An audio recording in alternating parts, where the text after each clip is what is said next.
ఎలాంటి వస్తువులు ఉండకూడదు అనంటే వారికి మనసుకు నచ్చినటువంటి ఏ వస్తువైనా ఇంట్లో ఉండొచ్చు. ఎలాంటి వస్తువులు ఉండకూడదు? ప్రమాదాలు ఎందుకు వస్తుంటాయి?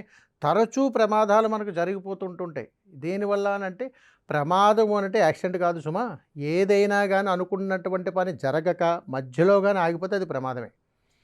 లేదా మనం తలపెట్టినటువంటి ఏదైనా శ్రీకారం మధ్యలో ఆగిపోయి ఏదైనా ఉపద్రవం గాని పొంచి ఉండి మన అవమానాలు, కొట్లాటల్లో మధ్యలో మనం మునిగిపోతే ఇది కూడా ప్రమాదమే.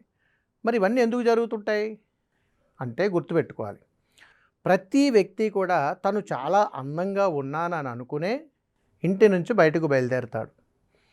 తను ఎంతైతే అందంగా ఉన్నానని అనుకుంటాడో తన మనసు కూడా అంతే అందంగా ఉండాలి. అందుకని మీరు ఇప్పటికీ కూడా గమనించండి. ఏ వ్యక్తి అయితే ఆనందంగా గడుపుతున్నాడో అతను మనసుకు నచ్చినటువంటి ప్రతి చిత్రపటము చాలా అందంగా కనిపిస్తూ ఉంటుంది అతనికి. ఏ వ్యక్తి అయితే చిరాకుగా ఉన్నాడో ఆ సందర్భంలో అతనికి ఎంత అందంగా ఉన్నటువంటి చిత్రపటం కనిపించినా అది అతని మనసును గ్రహించలేనటువంటి స్థితికి వెళ్ళిపోతుండదు. అలా స్థితికి వెళ్ళిపోయినప్పుడు అయిష్టంతో కూడుకున్నటువంటి ఏ చిత్రపటమైనా సరే ఇంట్లో ఉండకూడదు. అదొక్కటి గుర్తుపెట్టుకోండి. ఏ వ్యక్తి అయితే తన మనసుకు విరుద్ధంగా ఉన్నప్పుడు అయిష్టంతో కూడుకున్నటువంటి చిత్రపటాలను ఇంట్లో కానీ పెడితే ఖచ్చితంగా ఇబ్బందులు వస్తాయి. ఇందులో ముఖ్యంగా కొన్ని మీకు తెలియచేస్తాను.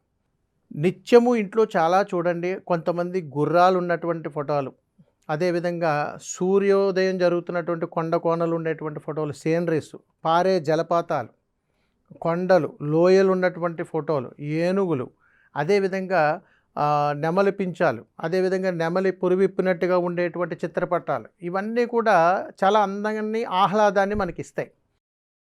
ఎప్పుడైనా కానీ ఇలాంటి చిత్రపటాలు మనం కొనుక్కున్నప్పుడు మన మనసు ఆందోళనకరంగా ఉన్నప్పుడు కానీ కొన్నామా అవి ఇంట్లో ఉండకూడదు. ఆనందకరంగా కొనుక్కున్నావా, నీకు ఎంత అయిష్టంగా ఉన్నా కానీ నిన్ను మంచిగా మార్చేటువంటి స్థితిగతి ఆ చూపులో అక్కడ ఉంటుంది. అందుకని కుటుంబం యొక్క చిత్రపటం మనం ఎంత ప్రేమిస్తామో మన ఇంట్లో ఉండేటువంటి వస్తువులను కూడా అలాగే ప్రేమించాలి. మనం చాలా చోట్ల మీరు గమనించండి, పనికిరాని వస్తువులన్నింటిని కూడా కొన్ని కుటుంబాలు జాగ్రత్త పెడుతుంటాయి. ఇంటి పెరట్లో కానీ, ఇంటి ముందు కానీ, లోపల కానీ, ఎక్కడైనా సన్సైడ్ మీద కానీ పెడుతుంటారు. వీటి విషయాలు గుర్తుపెట్టుకోండి.